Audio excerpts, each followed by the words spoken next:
Imagine a world where a mark on your door decides whether you live or die. A world where innocent school children are murdered simply because they belong to a different community. Where a mother is torn away from her child and forced onto trains that never return. Trains heading straight to death camps. Where entire families are lined up, and with just a single gesture, it is decided who will live and who will be sent to the gas chambers. Imagine a world where humanity itself lost its meaning, where life was reduced to mere numbers and death became a daily routine. This is not a story, not a scene from a movie. This is real history. The greatest genocide the world has ever witnessed, where 6 million Jews and millions of others were annihilated simply for their identity, their faith, their very existence. This event is known as the Holocaust. And today, we will uncover how it began, why it happened, and what lessons humanity learned from it. The Holocaust stands as one of the darkest and most tragic chapters in human history, unfolding during the turmoil of World War II. This was the time when the world had been split into two warring sides, and in the heart of Europe, Adolf Hitler and his Nazi party created an unparalleled system of hatred and oppression. The Holocaust was essentially a systematic genocide, in which approximately 6 million Jews, along with millions of others, including Roma, Gypsies, people with disabilities, Soviet prisoners of war, and political opponents, were brutally murdered. But to fully understand the Holocaust, it is important to first examine the background that led to such a catastrophe in Germany. After World War I, in 1919, Germany was humiliated by the Treaty of Versailles. The treaty imposed heavy reparations and forced Germany to take full responsibility for the war. This devastated the country's economy, leaving it in ruins. Inflation soared, unemployment spread like wildfire, and hunger and poverty became part of daily life. German society was overwhelmed with anger, frustration, and despair. Many ordinary Germans felt betrayed, believing that they had been wronged on an international scale, and they longed to restore their nation's pride and power. This environment provided the perfect opportunity for someone who could exploit their anger and redirect their hatred, and that figure was Adolf Hitler. Hitler needed a scapegoat, someone he could blame for all of Germany's problems. He targeted the Jews, claiming they were the real enemy who controlled the economy, betrayed the nation, and were responsible for Germany's downfall. These accusations resonated with a struggling population desperate for answers. Many people began to believe that Hitler held the solution to their misery. In his infamous book, Mein Kampf, My Struggle, Hitler openly wrote about his ideology. He declared the so-called Aryan race to be superior, while describing Jews as parasites who needed to be eradicated. When Hitler became Chancellor of Germany in 1933, he transformed this poisonous ideology into official state policy. The Nazi propaganda machine worked tirelessly to spread this ideology to every corner of German society. Through radio broadcasts, posters, newspapers, and even school curricula, Jews were portrayed as dirty, traitorous, and dangerous germs.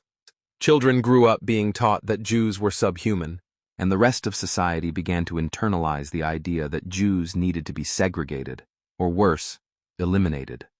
Hatred became normalized. Discrimination became law, and slowly but surely, the groundwork was laid for what would become the Holocaust.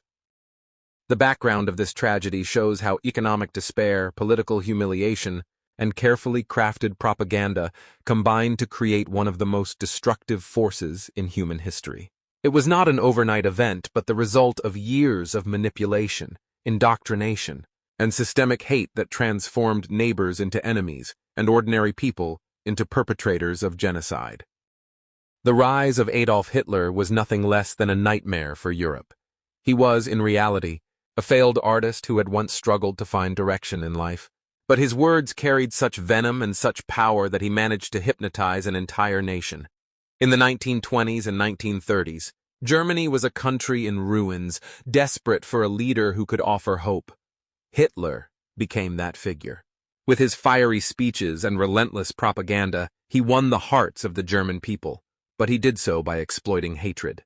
He convinced the masses that all of Germany's problems, its defeat in war, its unemployment crisis, its poverty, its economic downfall, could be blamed on a single enemy, the Jews. Hitler's central ideology revolved around anti-Semitism. Anti-Semitism was not a new concept. It had existed in Europe for centuries in different forms, but Hitler gave it a modern and far more dangerous face. He preached that the so-called Aryan race, which he considered to be the pure white German race, was superior to all others. In contrast, he labeled the Jews as an inferior race, a threat that was eating away at society from within. Hitler compared Jews to parasites, creatures that thrived on stealing money, power, and resources from others. The Nazi propaganda machine spread this ideology with terrifying efficiency. Using posters, films, newspapers, and even children's textbooks, Jews were portrayed as vermin, rats, or cockroaches. Cartoons and caricatures dehumanized them, making ordinary Germans see them as less than human. Children in schools were taught that Jews were not people, but a disease, a plague that had to be eradicated for the survival of the nation. This normalization of hatred created a generation of Germans who believed that turning against the Jews was not only acceptable, but necessary. When Hitler was appointed chancellor in 1933, he immediately began to transform this poisonous ideology into concrete laws. These laws were designed to strip Jews of their rights, their dignity, and eventually, their very existence. The most infamous of these were the Nuremberg Laws of 1935. These laws officially revoked Jewish citizenship, barred Jews from government jobs, banned them from owning businesses, and forbade them from marrying or even associating with non-Jews. Step by step, Jews were excluded from public life, systematically pushed into isolation, and legally marked as outsiders. This was not just prejudice, it was state policy. A turning point came in November 1938 during an event that would later be known as Kristallnacht, the Night of Broken Glass.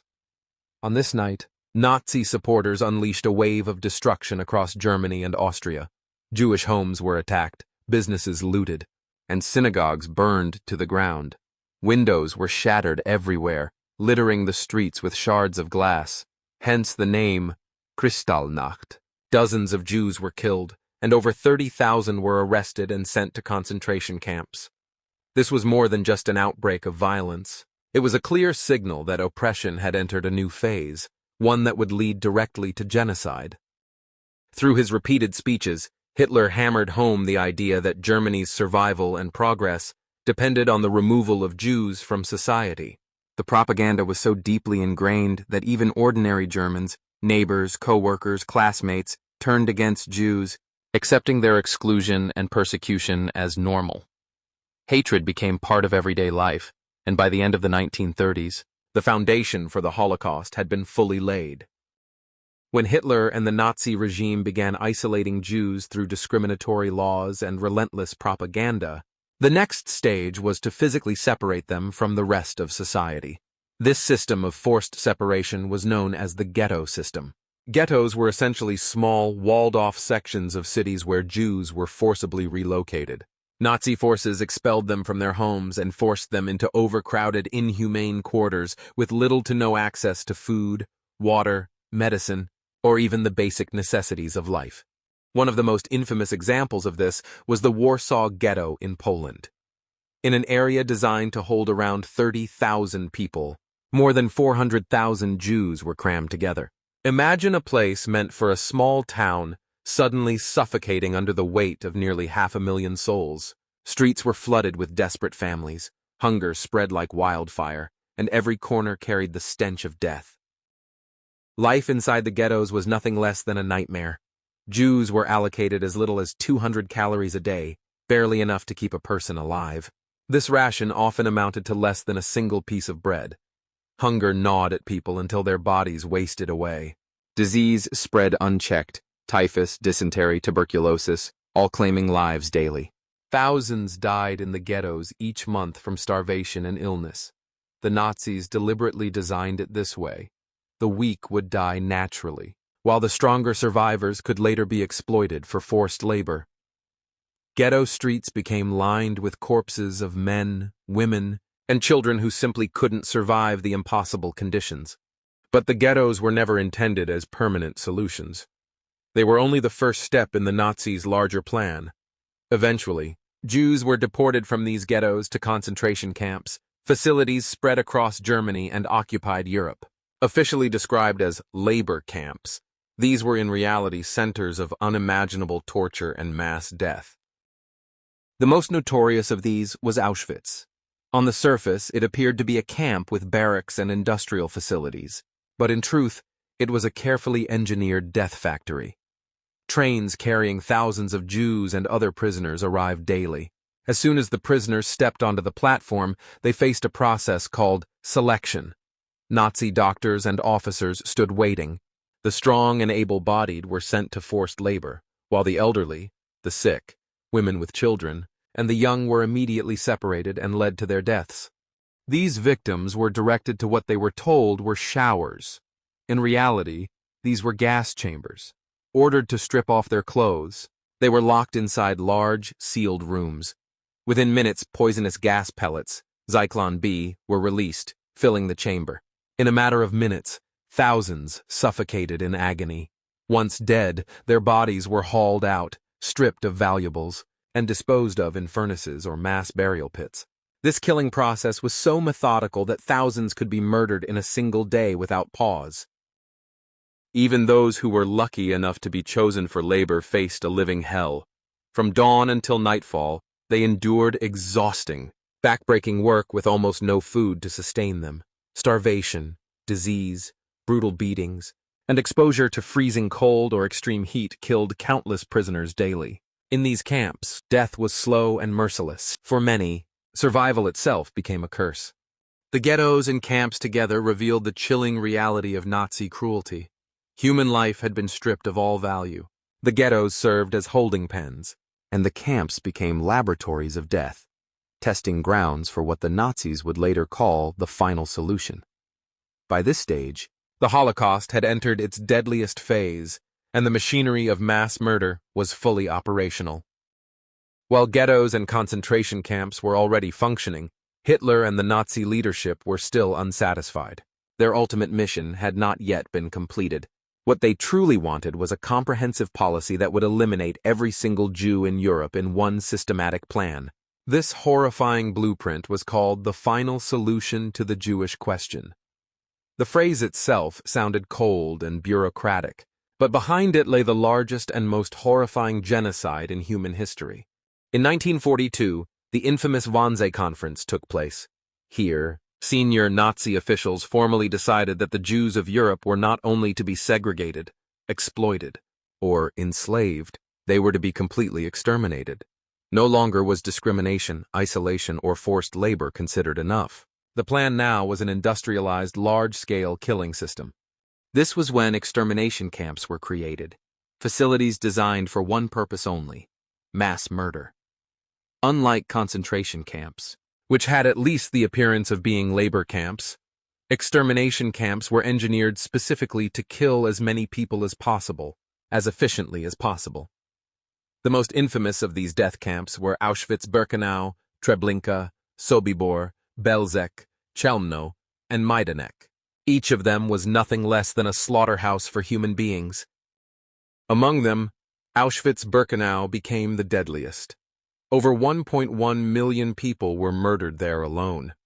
The process worked like a grim factory line. Trains packed with Jews and other targeted groups, Roma people, Soviet prisoners of war, disabled individuals, arrived daily. Once the prisoners stepped off the train, they were subjected to selection. Nazi doctors and officers quickly divided them. One line for forced labor, another line directly to the gas chambers.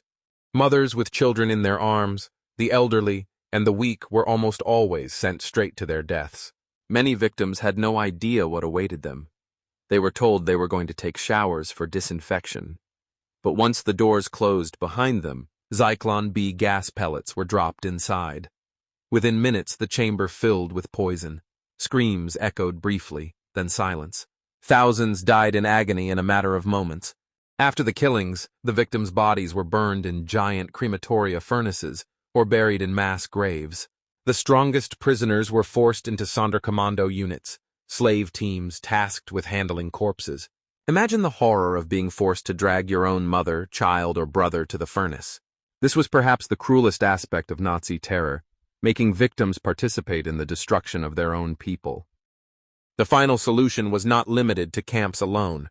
The Nazis also deployed mobile killing squads known as Einsatzgruppen. These units traveled across Eastern Europe, entering towns and villages, rounding up Jewish families, stripping them of their possessions, and executing them on the spot. Victims were shot and dumped into mass graves. One of the most infamous massacres occurred at Babi Yar in Ukraine, where over 33,000 Jews were executed in just 2 days. By the height of the final solution, the Holocaust had reached its deadliest phase. Human life was reduced to nothing.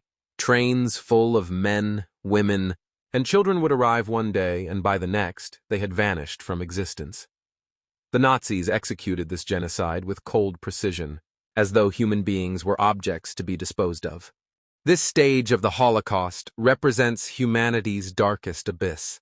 The cries of millions went unheard, swallowed by silence and indifference. The final solution was not just a plan of extermination. It was the ultimate symbol of how hatred, when left unchecked, can destroy the very soul of humanity.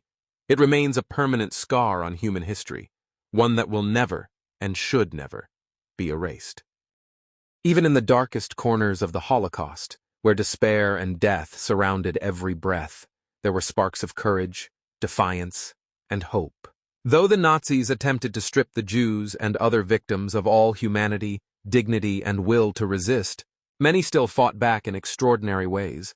This chapter of the Holocaust is not only about suffering, it is also about resistance, bravery, and eventual liberation. Resistance took many forms. Inside the ghettos, some Jews organized underground groups to fight back against the Nazis. The most famous example was the Warsaw Ghetto Uprising of 1943. When the Nazis tried to liquidate the Warsaw Ghetto and send its last inhabitants to extermination camps, Jewish fighters armed with smuggled weapons and homemade explosives rose in defiance. They were vastly outnumbered and outgunned, yet they fought for weeks, refusing to walk quietly to their deaths. Though the uprising was eventually crushed and thousands were killed, their courage became a symbol of dignity and defiance in the face of impossible odds.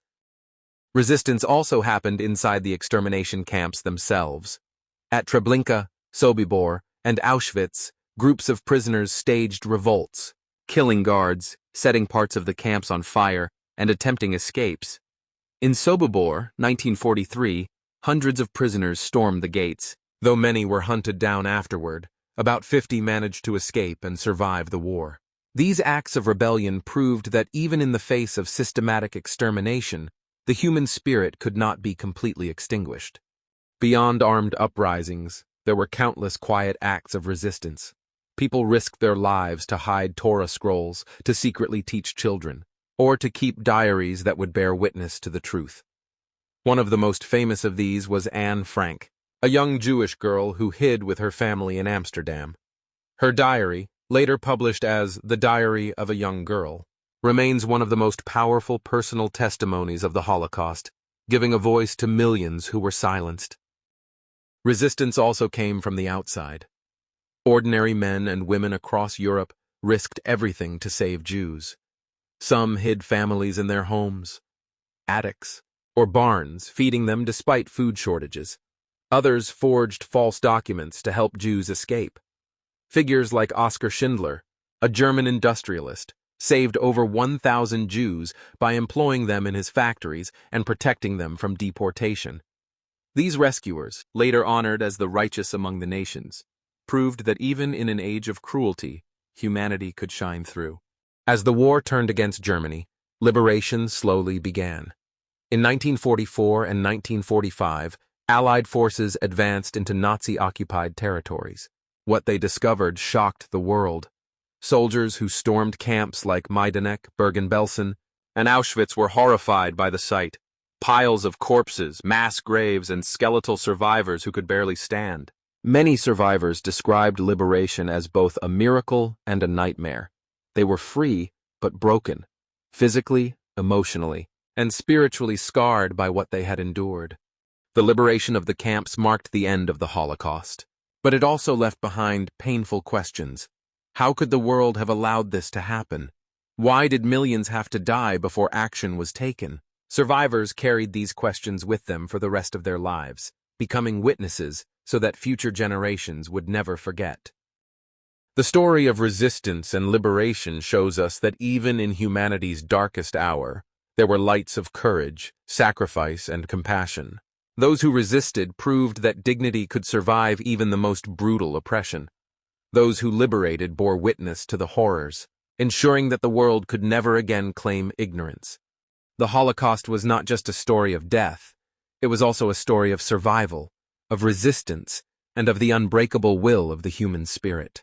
Liberation may have ended the camps, but the memory of those who resisted, and those who perished, remains alive, reminding us that hope and courage can endure even in the face of unimaginable evil.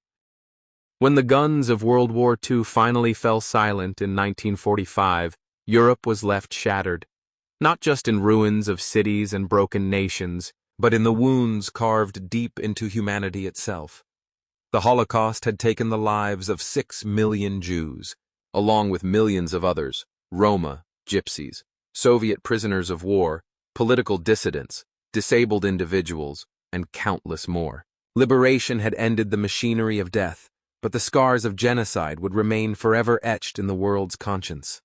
For the survivors, life after liberation was filled with unimaginable challenges. Many had lost their entire families, their homes, and their communities. Returning to their hometowns often meant facing hostility, as neighbors who once turned them in or profited from their suffering were still living there. Countless survivors had no place to return to, so they lived in displaced persons camps set up by the Allies. In these camps, survivors tried to piece together their shattered lives, searching desperately for relatives, and in many cases, realizing they were the last surviving member of their family. Equally important was the moral and philosophical legacy of the Holocaust. It forced humanity to confront the darkest depths of human cruelty and ask difficult questions. How could ordinary people participate in such evil? How could educated societies embrace hatred and mass murder? These questions led to new international laws on human rights and genocide prevention. The United Nations, founded in 1945, adopted the Universal Declaration of Human Rights, 1948, aiming to safeguard human dignity worldwide, and the Genocide Convention, designed to prevent future atrocities. Culturally, the Holocaust became a central part of modern memory. Survivors like Elie Wiesel, through books such as Night, ensured that the voices of the victims would never be silenced. Museums, memorials, and annual Holocaust Remembrance Days were established across the globe, reminding future generations of the dangers of hatred, prejudice, and indifference. But the legacy of the Holocaust is not only about memory, it is also a warning. It shows how dangerous unchecked hate, propaganda, and authoritarian power can be. It reminds us that genocide does not begin with gas chambers. It begins with words, with prejudice, with the slow erosion of humanity. If ignored, these seeds of hatred can grow into catastrophic violence. Today, more than 75 years later, the Holocaust remains one of the darkest chapters in human history. Its aftermath reshaped the world's political, cultural, and moral landscape. Its legacy urges us to remember, to educate, and to remain vigilant against hatred and intolerance. The cry of never again is not just a slogan. It is a responsibility, a warning, and a promise to protect future generations from ever experiencing such horror again. After the Holocaust, the world was never the same again. It was a wound carved forever into the heart of human history. The sacrifice of 6 million Jews and millions of others was not confined to their deaths. It became a lesson for all of humanity, one that every generation must remember. The legacy of the Holocaust is a constant reminder of how hatred, racism, and fascism can strip away the very essence of humanity and reduce people to instruments of cruelty. Today, every year on January 27th, the world observes International Holocaust Remembrance Day. This date marks the liberation of Auschwitz, the largest Nazi extermination camp. On this day, ceremonies are held across the globe, events are organized in museums and memorials, and the testimonies of survivors are shared. This day serves as a warning. Forgetting history is one of the greatest crimes because those who fail to learn from the past are condemned to repeat it in the future. One of the most profound legacies of the Holocaust was the global recognition of human rights and human dignity. For the first time, the international community realized that protecting individuals was not optional, but essential. The Universal Declaration of Human Rights, 1948, drafted by the United Nations, was a direct response to the horrors of the Holocaust and World War II. It proclaimed that every person has the right to live in freedom, safety, and dignity. Out of this trauma, the world adopted the powerful moral pledge of never again, a duty for every society to prevent hatred from escalating into mass murder. Yet, even with this commitment, the world has not been perfect. The genocides in Rwanda, Bosnia, Cambodia, and Syria remind us that the lessons of the Holocaust are often remembered in textbooks, but not fully implemented in reality. These tragedies prove that remembrance alone is not enough. Societies must actively practice those lessons in their policies and actions. If we remember history but fail to act, the cycle of violence inevitably repeats itself. Another critical legacy of the Holocaust has been education and awareness. Across the world, Holocaust museums, archives, and educational programs exist to teach the younger generations that prejudice and discrimination are not small matters. They are the seeds that can grow into genocide. Survivor testimonies continue to inspire students, scholars, and activists. These stories are not only about suffering, but also about hope, resilience, and survival in the darkest times. The Holocaust also revealed an uncomfortable truth. Silence is a crime. The Nazis were able to advance their genocide partly because so many nations, leaders, and ordinary citizens chose to remain silent. People looked away, ignored the suffering, or justified their inaction. If more voices had been raised in protest, perhaps the scale of the genocide could have been reduced. Thus, one of the greatest lessons of the Holocaust is that neutrality in the face of oppression is itself a form of complicity. To remain silent in the presence of injustice is to allow it to grow. Even today, forms of hatred persist. Racism, anti-Semitism, Islamophobia, and other prejudices still poison societies. The Holocaust teaches us that ignoring such small hatreds is dangerous, because what begins with discrimination can end in mass violence. Every instance of hate speech, bigotry, or intolerance must be challenged before it grows into something catastrophic. In the end, the legacy of the Holocaust is not only never forget, but also never again. Remembering is important, but action is essential. We must not only honor the memory of the 6 million Jews and millions of others who perished, but also turn their sacrifice into a shield that protects humanity from repeating the same horrors. The true strength of humanity lies not in hate or division, but in tolerance, respect, and love. Only when the world embraces these values can the souls of the victims truly rest in peace. The case may be closed, but criminology never sleeps. Like and subscribe to join Criminology and step deeper into the dark with us.